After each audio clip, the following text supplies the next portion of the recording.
She's been the quiet force behind the scenes for nearly 2 decades, helping guide Calimesa through major changes from a small town to a growing city. Today, we're talking with Deputy City Manager and City Clerk Darlene Gerdes about her journey, her role in bringing our new library to life, and why mobile home rent stabilization matters to our community. Stay tuned. This is an episode you don't want to miss. This is the Calimesa Insider Podcast, the original Pass Area City podcast, focusing on the ins and outs of your city government at work. And now, here's the host of Calimesa Insider, City Manager Will Colbo. Hello, everyone. Welcome to the podcast. We are live on location here at the Calimesa Public Library, and it's a fitting place for our first in-person interview since we went to a video format. Our guest on the podcast today is our Deputy City Manager and City Clerk, Darlene Gerdes.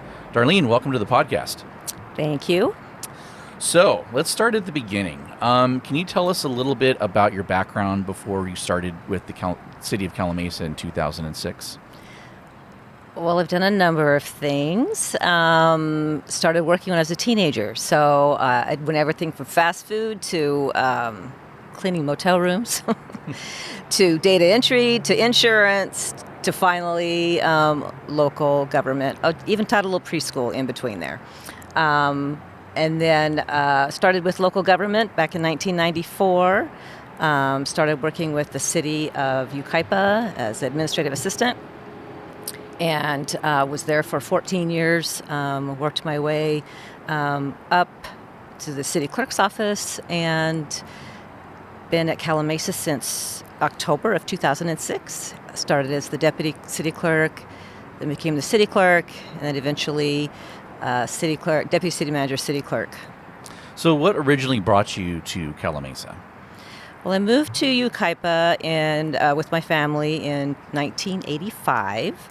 So I've been here since that time. Like the area, wanted to work close to home. So working at Calimesa was great for me. That's good. So you've been with the city for nearly 2 decades. What changes have you seen over the years, both at City Hall and in the community? Well, when I first came in 2006, I want to say we had a population of about a little over 6,000, and now we're up to 11, I think. But very slow in getting that growth. A lot of the things that were approved were like early 2000s, and then nothing really came to fruition until about 2014, 15, something like that. So slow growth. But it's always been the same, very tight-knit community, no matter how big we might get, I think. Mm-hmm. The people here love their community. They want to get involved. It's a great place. So in terms of this at City Hall and, employee count and, personnel, what are the things that you've seen change over the years? I know we're limited on space at City Hall. We've been in the same City Hall pretty much our entire existence, but anything at City Hall in terms of internally that people may not know about of how we've grown in the last 20 years or changed? Actually, we have 15 full-time employees now. When I first came here, I believe we had about 8 or 9. So it's still doing the same amount of work for the most part, but we've been able to grow in that area, so that's been really nice. But I don't think what most people understand is that we do a lot with the little. And we have for a long time because we've had to. Budgets, never really allowed for a lot. So we had to do a lot with little, and I think we continue to do that, but I think we do a really good job at that. Small space, not a lot of office space to share, So we're busting at the seams as it is right now. Yep, and we're actively looking to try to change that. Yep. You've taken on a number of responsibilities over time since you started with the city. So can you share about how your role has evolved since you first started with us? Okay. Well, like I say, when I first started, I was hired as the deputy city clerk. The city manager left. That current city manager left in 2008. They threw me in as an interim city manager for about 3 weeks and told them, "Hurry, hurry, please." Yeah. Then the other city manager they brought in, he was interim for a bit, and when he became full time, he changed me to city clerk from deputy clerk. So I was city clerk for quite some time.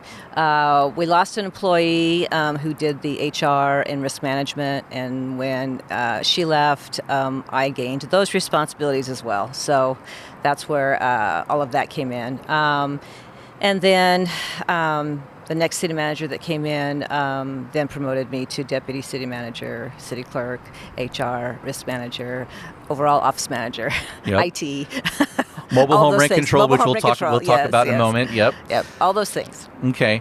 And another thing, the reason that we're here in front of the new library is that you are a big reason of why we are here.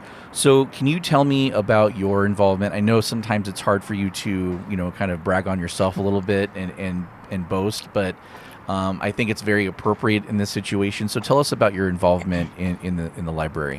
So the Library Commission has been intact since the early 2000s, and then the previous library that was here was built around that time.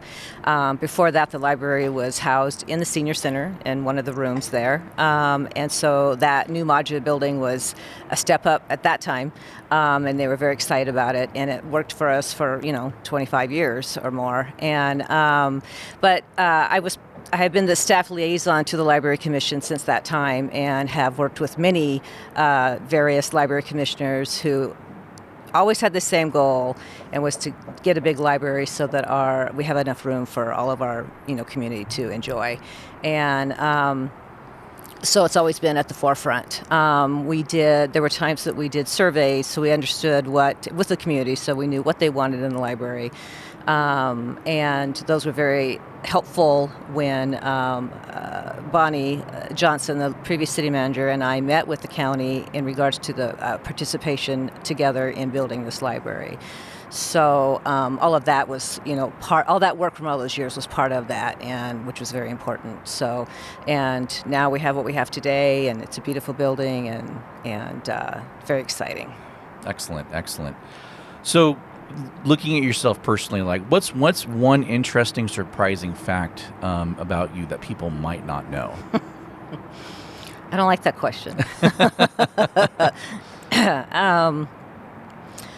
I don't know. I'm an open book. Everybody, you get what you get with me, and people pretty much know who I am, what I believe, how I live my life, where I go, what I do, what I'm involved in. I'd probably say most people probably don't think that I don't like being in the center of attention. Too late for that today, right? Yeah. So, I don't know. That's okay. That's all right. Yeah. That's okay. So let's move on to one of the main reasons, besides the history that you have with the community, that I wanted to talk to you about today. The subject of mobile home rent stabilization has come to the forefront as of the last maybe 6 to 9 months or so. Mm-hmm. So Calimesa, for those that don't know, has a mobile home rent stabilization ordinance in place. And obviously, as I mentioned earlier, that's one of the things that you oversee. And so can you give a quick overview of what that ordinance does and why it's important for mobile home residents? Okay. Well, I'll say our ordinance we have has been in effect since about 1992. We have 8 mobile home parks in the city of Calimesa, and our cityhood actually was really garnered by a lot of the residents who wanted rent control in the mobile home parks. We have a lot of senior community.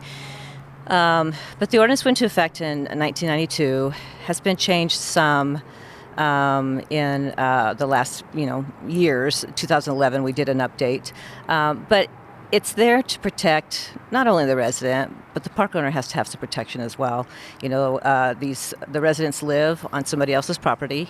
They may own their coach, but they live on somebody else's land and property, and so they have to remember that he has rights too. So the ordinance tries to be very fair on both sides. And I think our ordinance does that. If you ask probably each side, they might not think so, but I believe our ordinance does do that. But it's there to protect from rent gouges from the park owners to the residents. So there are processes that have to be followed. The park owner is allowed to increase the rent of his spaces once every 12 months. And the residents, usually it's depending on the CPI, depends on, how much their increase is going to be. But for the most part, I think that's fair to the residents. But if he wants to increase in the other way, he has to come to the city with an application, such as a fair return or a capital improvement, any capital improvements done in the park. Okay. And one of the things that we did recently that the city council approved was going to a hearing officer instead of having a board that we used to have and Yes. we historically have. Can you help explain that staff recommendation? Okay. So the board and most ordinances in most cities, regulatory ordinances, have a board, and they kind of run the same that we have, so it's not anything different. But so the board consists of 5 members. You have a park owner representative, a park resident representative, and then you have 3 members who don't live in a mobile park, don't have any family that lives in a mobile home park, and has nothing to do with that. So they're, at large, if you want to call them that. Making decisions on livelihoods of residents that are hard decisions to make. And I think that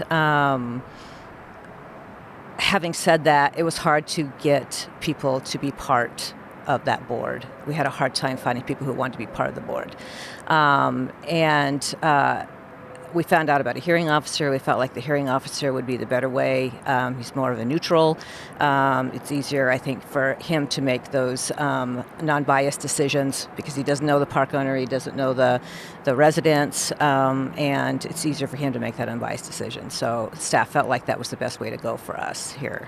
So, and also another thing is that the board would only meet as necessary. So in Right. your time with the city, how many actual rate hearings have you seen? Since I've been here, we had a rent increase in 2008 in a park, which that one actually was a pretty good application and pretty easy, considering how they can be very, what do I want to say?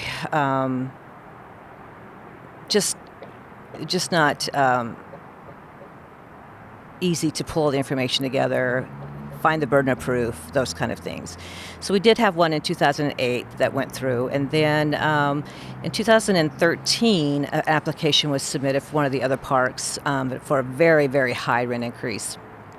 That resulted in many, many public hearings and resulted actually in a denial of the increase. And then, of course, it can be appealed to the city council by whichever party, and it was appealed, and the city council still upheld the decision of the board. And then, of course, then the next step is lawsuit, Right. which occurred, and but even during the lawsuit, the park owner did not prevail. So. Those are the 2 applications here that I've been involved with since I've been here. And then currently we do have a petition for a capital improvement done in one of the other parks. And so that's in process, and we'll see where that goes. Okay. From the recent feedback from the community, especially with that one that you just referred to, that the residents of that mobile home park are aware of, I think I've sensed a number of misconceptions about what the ordinance is. And so is there anything that you would share with them, with the community, about those misconceptions to correct or clarify? Well, the residents need to understand that we as a city even we can't take sides. Sure, we're going to be there to support our residents, but we also have to be there to take care of the park owner and whatever he's submitting and whatever he's doing, and we have to do everything legally and by code. So while it may look like to the residents that we side with the park owner or whatever, that's just not the case because we can't do that. So I think there's some misconceptions there of the city's stand. The residents need to understand, too, that they do live on somebody else's property, and they enjoy the amenities in those parks that they live in. And, when they move in, they know that they're sitting on somebody else's property. So they just need to understand. I think the important thing is to understand that, he's running a business, It's his business. You live on that property, and so there are going to be some things that probably you're going to have to help with or take care of because those amenities are there for them, and they enjoy them. Let's put it that way. A pool, a clubhouse, a place to go play cards, a place to meet with their neighbors.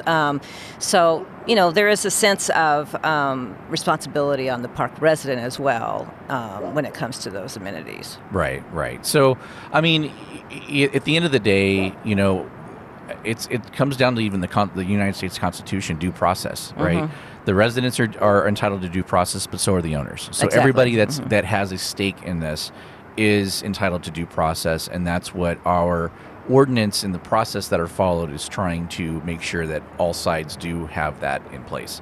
And I think people also need to realize that even with the hearing officer, the appeal to the city council is still available. Right. So that does not change. It's right. not that the hearing officers, their decision is not necessarily final, right? Mm-hmm. It can be appealed, so that's good. Okay, right. Yep. Well, thank you. I think that does clarify that for our residents. So, again, you've been a steady hand here at City Hall for nearly 20 years.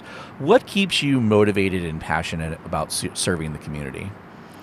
Well, I've always been told I have a servant's heart. I like to work. I like to do for others. It's always something that's just me. And I was always taught, even by my parents, you know what, you do a job, you do a good job, and you give it 110%. And so that's always been my philosophy. I always feel like if I'm going to do something, I better do it right, and I better do it good. And I better take pride in whatever I do. And I just feel like working with... I feel like all of that helps when you're working with the community, because the community sometimes, especially being a public, employee, we get looked at a certain way. Well, you're a public employee and I pay your salary, those kind of things. And so, we have to be very careful, make sure that, we are ethically where we're supposed to be as well and doing our job. But I love what I do. I enjoy working with people. I enjoy working with the public. It's just something that I feel comfortable with, and I'm just happy to be a part. That's great. Well, we're very happy to have you. You've worked with a lot, obviously in your role as a city clerk, you do have a lot of interaction with city council. Do you happen to know how many city councils you have worked with, or city council members you have worked with? Members, probably at least 10 to 12. Depending on the election. We had a couple of elections where nothing changed, stayed the same. Mm-hmm. We had a couple of times where we only had 2 seats and only 2 candidates, so we didn't have to hold elections. So, but I would say total from 2006 to now, there's probably about 10 to 12 different members that I worked with. If you sit back and think about it, for a 5-member council, that's pretty stable. Mm-hmm. I think that's the thing that we've seen in the time you've been here is stability. There's only been I'm now the 4th city manager that you've worked with, and they always say the shelf life of a city manager is about 2 to 3 years. Mm-hmm. So we're over that average. I hope I don't bring that average down. Yeah, I hope not. But so that's been great. So, since you've also attended a lot of meetings, what's the craziest thing that you've seen at a council meeting in Calimesa? We have colorful people and residents who, obviously the podium is their place to share, their comments and their opinions, and certainly that's their right, and we appreciate that they're coming and doing so. Probably the most, I wouldn't say strangest, but different thing that I saw was probably one of my very first council meetings, actually, here in 2006. And at the time, we had a not so nice issue that was going on with the council in regards to one council member, and accusations and things like that. So it wasn't a pretty time for Calimesa. Let's just put it that way.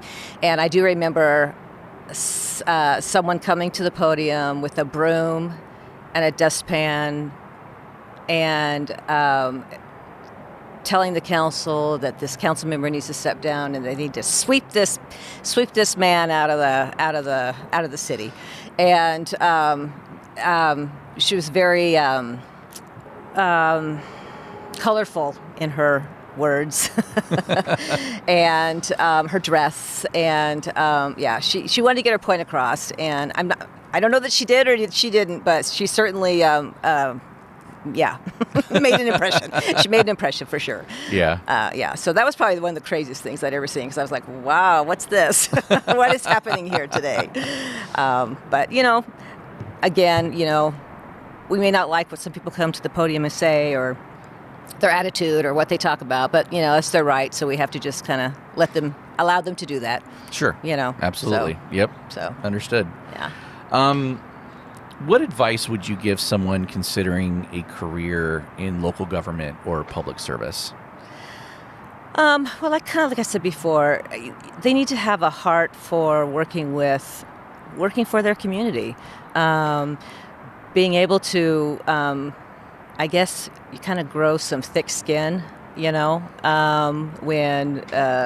you think you're doing a good job and somebody comes in and, I pay tax dollars for you, and you're not doing what you're supposed to be doing, those kind of things. So I think just coming in with the mindset that, those are the kind of situations that might come up. Make sure you're ready for those. So make sure that you have a heart for your community, and that you really want to be there. You want to work. You want to have integrity.